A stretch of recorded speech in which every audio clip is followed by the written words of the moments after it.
तो लग रहा है कि ये जो चुनाव है वो कहीं ना कहीं आप सफलतापूर्वक जीत जाएंगे। बिल्कुल लग रहा है कि ये समस्तीपुर संसदीय क्षेत्र का सीट जो है एकदम आराम से निकल रहा है, महागठबंधन के झोली में जा रहा है, इसमें कोई परेशानी नहीं है।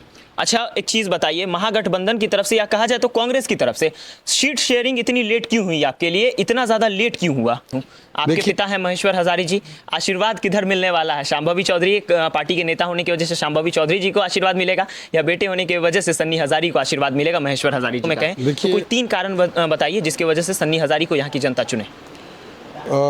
आसानी से सस्ता रूप में उपलब्ध हो जाऊंगा तो लोग मुझे चुन सकते हैं प्रतिनिधि के रूप में, उसमें कोई परेशानी नहीं है। देखिए, समस्तीपुर लोकसभा में है और समस्तीपुर लोकसभा के एक बहुत ही दिग्गज प्रत्याशी हमारे साथ है, सन्नी हजारी अभी हमारे साथ है। सन्नी हजारी की बात कर ले तो शांभवी चौधरी के प्रतिद्वंदी हैं और कहीं ना कहीं काफी लेट लतीफा है, ऐसा जनता का कहना है, लेकिन लोकल नेता है तो काफी लोग इन्हें पसंद भी करते हैं और कहते हैं कि भाई हम अपने घर के बेटे को ही वोट देंगे। कैसे हैं और चुनाव प्रचार कैसा चल रहा है? चुनाव प्रचार बहुत अच्छा चल रहा है, सभी जगह जा रहे हैं, सभी लोग का आशीर्वाद प्यार मिल रहा है, कहीं से कोई दिक्कत परेशानी नहीं है। तो लग रहा है कि ये जो चुनाव है वो कहीं ना कहीं आप सफलतापूर्वक जीत जाएंगे। बिल्कुल लग रहा है कि ये समस्तीपुर संसदीय क्षेत्र का सीट जो है एकदम आराम से निकल रहा है, महागठबंधन के झोली में जा रहा है, इसमें कोई परेशानी नहीं है। अच्छा, एक चीज बताइए, महागठबंधन की तरफ से या कहा जाए तो कांग्रेस की तरफ से सीट शेयरिंग इतनी लेट क्यों हुई आपके लिए, इतना ज्यादा लेट क्यों हुआ? देखिए, कोई भी पार्टी सीट उम्मीदवार की घोषणा करता है तो पूरा पुख्ता हो जाता है, पूरा जानकारी ले लेता है तभी करता है, और उसका अपना मतलब प्रक्रिया भी है पार्टी का। पार्टी अपना है सो उम्मीदवार चयन करने का जो सिस्टम है 2-3 किस्त में, मतलब 2-3 तरीका से चुनती है, और उनका सर्वे भी हुआ, सर्वे करने के बाद फिर उनका सीसी होता है, उस तरह से कई सारी चयन करने की प्रक्रिया है। उस चयन करने के बाद तब जाके है सो पार्टी नाम घोषणा करती है। उस स्थिति में जो उनको समय मिला तो जो सर्वे किया गया, सर्वे में जब नाम छन के आया तब जाके उन्होंने उम्मीदवार का घोषणा किया। तो एक बात बताइए, इस बात से कहीं ना कहीं आपके ऊपर, आपके चुनाव प्रचार के ऊपर प्रभाव तो पड़ा होगा कि इतना लेट आपको टिकट मिला है? नहीं, मेरा तो कैंपेनिंग पहले से भी चल रहा था, उसमें कोई परेशानी नहीं है। लगातार लोगों के बीच में उपस्थित रहा हूँ, लोग जान रहे थे कि भाई आना है, लेकिन किस माध्यम से आएंगे वो लोगों को पता नहीं था।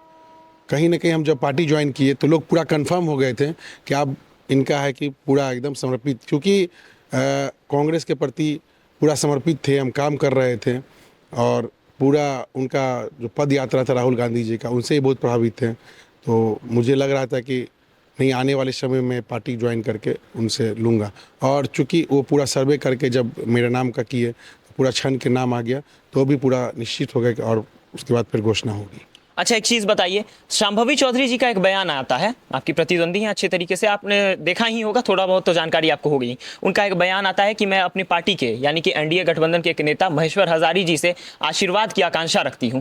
आपके पिता हैं महेश्वर हजारी जी, आशीर्वाद किधर मिलने वाला है? शांभवी चौधरी एक पार्टी के नेता होने की वजह से शांभवी चौधरी जी को आशीर्वाद मिलेगा, या बेटे होने की वजह से सन्नी हजारी को आशीर्वाद मिलेगा महेश्वर हजारी जी का? देखिए, दल के वफादार लोग हैं, दल के प्रति समर्पित हैं, दल का भी काम कर रहे हैं, उनको मधेपुरा का जिम्मेवारी दिया गया है, वो मधेपुरा के लिए भी काम कर रहे हैं, और पिता होने के नाते वो पुत्र को भी आशीर्वाद देंगे कि भाई जो उनके द्वारा मुझे शिक्षा दीक्षा राजनीतिक सीखा हूँ वो आज मैं काम कर रहा हूँ उसके माध्यम से। किन्हीं 3 कारणों पे प्रकाश दीजिए जिसके माध्यम से सन्नी हजारी यहाँ के जनप्रतिनिधि बन सकते हैं, यहाँ के सांसद बन सकते हैं, या आसान शब्दों में कहें तो कोई 3 कारण बताइए जिसकी वजह से सन्नी हजारी को यहाँ की जनता चुने। स्थानीय हूँ, लोकल हूँ, सभी लोग के बीच में मेरा चेहरा जाना पहचाना है, लोग जिसको जानते पहचानते हैं उनके सामने में अपनी बात को रखने में कंफर्टेबल होते हैं, और यहाँ का जो भी समस्या है उससे मैं अवगत हूँ।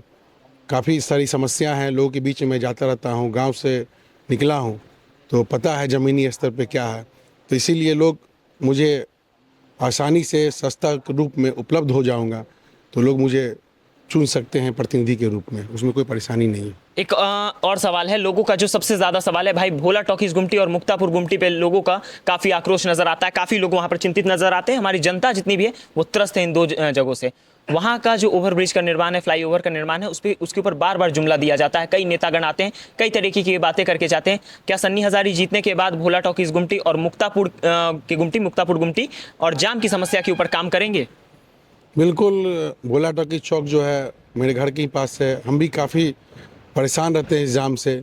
जब जाते हैं तो घंटों घंटों जाम में फंस जाते हैं जी। मुक्तापुर है, मुक्तापुर भी जाना बराबर लगा ही रहता है, चूँकि क्षेत्रीय जगह है तो आना जाना लगा रहता है। वहाँ भी जाते हैं तो जिस समय से जाते हैं तो समय से हमेशा लेट हो जाता है, चूँकि गुमटी बंद रहता है, जाम काफ़ी रहती है।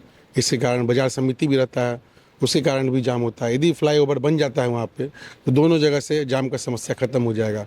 और एक तो रेलवे कॉलोनी की तरफ अटेंडेंस चौक है, वहाँ पे भी बहुत ज़्यादा जाम का समस्या होता है, लोग बहुत परेशान होते हैं, चूँकि लोकल लोग वहाँ आना जाना करते हैं। गुमटी है वहाँ पे हमेशा बंद रहता है, इसके कारण वहाँ भी बहुत ज़्यादा डिमांड है। ये 2-3 जगह ऐसा है, पुल का यहाँ बहुत अति आवश्यक है।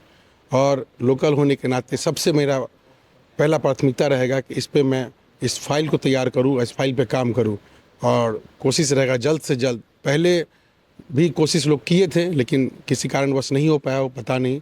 लेकिन मेरा भी फोकस रहेगा कि ये जो लोगों का सदियों से मांग है, इस चीज़ को मैं पूरा करूँ। अच्छा सन्नी हजारी जी, आप घूम रहे हैं, काफ़ी ज़्यादा जगहों पे आप जा रहे हैं, समस्तीपुर की लाचार जनता आपसे शिकायत कर रही है या फिर नहीं कि भाई हमें ये समस्या है, हमें ये समस्या है, आपको जितवाएंगे और आप इन समस्याओं को ख़त्म कीजिए? जी जी, सभी लोगों के बीच में जा रहे हैं, गांव कस्बे में जा रहे हैं। लोगों का डिमांड है, कहीं पे सड़क नहीं है तो कहीं पे पुल नहीं है, तो कहीं मान लीजिए कि कॉलेज नहीं है, डिग्री कॉलेज चाहिए लोगों को, जी। अच्छा चिकित्सा चाहिए, लोग वो भी नहीं है, प्रखंड स्तरीय नहीं है। तो लोग चाह रहे हैं कि भाई आप बनिए तो ये सब कम से कम काम हम लोगों के लिए कीजिए, बहुत ज़रूरी का चीज़ है। बिल्कुल। बाकी सन्नी हजारी जी हमारे साथ हैं, आप लोग बताइए कि अपने जनप्रतिनिधि के रूप में आप किसे देखना चाहते हैं, और अगर सन्नी हजारी को देखना चाहते हैं तो कोई 3 कारण जरूर बताइएगा कि भाई सन्नी हजारी को हम इन कारणों की वजह से देखना चाहते हैं। कहा जाए तो लोकल हैं और इनके लिए जो यहाँ की जनता डिमांड कर रही है कि भाई अगर लोकल कोई होगा तो सन्नी हजारी होंगे, सबसे बढ़िया ऑप्शन है। कई निर्दलीय प्रत्याशी भी हैं लेकिन दूर दूर तक उनकी चर्चा होती नजर नहीं आ रही है। मार्केट में अगर देखा जाए तो 2 ही नाम की चर्चा है, एक शांभवी चौधरी, दूसरे सन्नी हजारी, और बीच में सबसे मजे की बात तो ये है कि बीच में इनके पिताजी हैं जो कि दोनों ही तरफ को आशीर्वाद देते नजर आ रहे हैं। और कहा जाए तो एक तरफ पार्टी के लिए वफादार हो रहे हैं तो एक तरफ अपने पुत्र के लिए वो आशीर्वाद देते नजर आते हैं। बाकी क्या सोचते हैं सन्नी हजारी जी के बारे में, अपनी प्रतिक्रिया देना ना भूलें। इस वीडियो को देखने के लिए तमाम लोगों का बहुत बहुत आभार। जय हिंद, जय भारत।